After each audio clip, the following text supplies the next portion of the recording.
இன்றே டவுன்லோட் செய்து உங்கள் ஃபேவரட் ஷோக்களை என்ஜாய் பண்ணுங்க.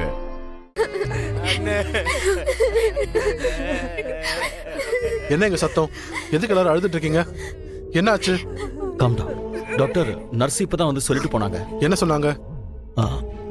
ஆதி இறந்துட்டாருன்னு சொன்னாங்க. What nonsense!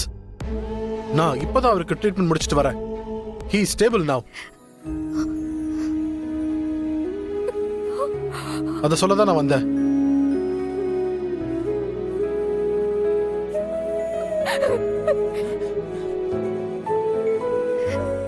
என்ன சொல்றீங்க டாக்டர்?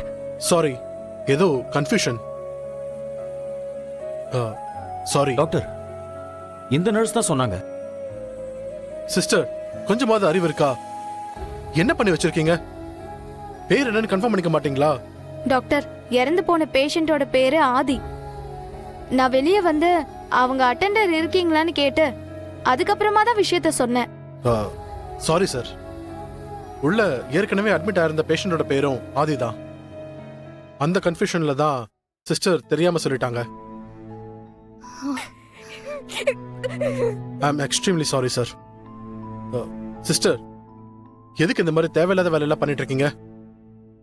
இதை பண்றதுக்கு தான் நாங்க இருக்கோம்ல. அதிக பிரசங்கத்தனமா நடந்துக்க வேணான்னு உங்களுக்கு எத்தனை தடவை சொல்லியிருக்கேன். இப்ப பாருங்க, தேவையில்லாத கன்ஃபியூஷன். Sorry doctor. பண்றதெல்லாம் பண்ணிட்டு சாரின்னு ஒரு வார்த்தை சொல்லி தப்பிச்சுக்கிறீங்க. போங்க சிஸ்டர், என் கண்ணு முன்னாடி நிக்காதீங்க, போங்க. சாரி மேடம், தப்பாயிடுச்சு. என்ன மன்னிச்சிருங்க மேடம்.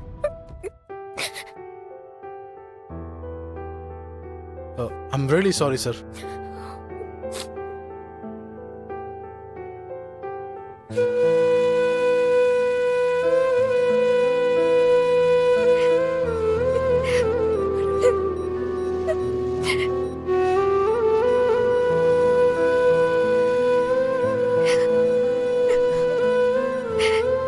இவங்கெல்லாம் படிச்சுட்டு வந்துதான் வேலை பாக்குறாங்களான்னு தெரியல. எவ்வளவு பெரிய விஷயம் இப்படி பண்ணிட்டாங்களே. பாட்டி, உண்மையை சொல்லணும்னா அந்த நர்ஸ் பொண்ணு சொன்னதை கேட்டதும் எனக்கு உயிரா போயிருச்சு. பாவம், அண்ணி தான் ரொம்ப பயந்துட்டாங்க. அண்ணி, நீங்க கவலைப்படாதீங்க. அண்ணி, இந்த மாதிரி சாகாதவங்களை பத்தி செத்து போட்டுதா தகவல் வந்துச்சுன்னா அவங்களுக்கு ஆயுசு கட்டின்னு எங்க ஊர் பக்கம் பேசிப்பாங்க. நீங்க வேணா பாருங்க, நீ அண்ணன் 100 வயசு வரைக்கும் சந்தோஷமா தான் இருப்பாரு.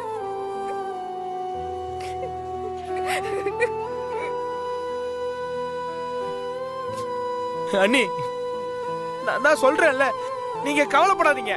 தவக்கல, அவளை கொஞ்சம் தனியா விடு. கொஞ்ச நேரத்துல அவளே சரியாயிடுவா. சரி பாட்டி.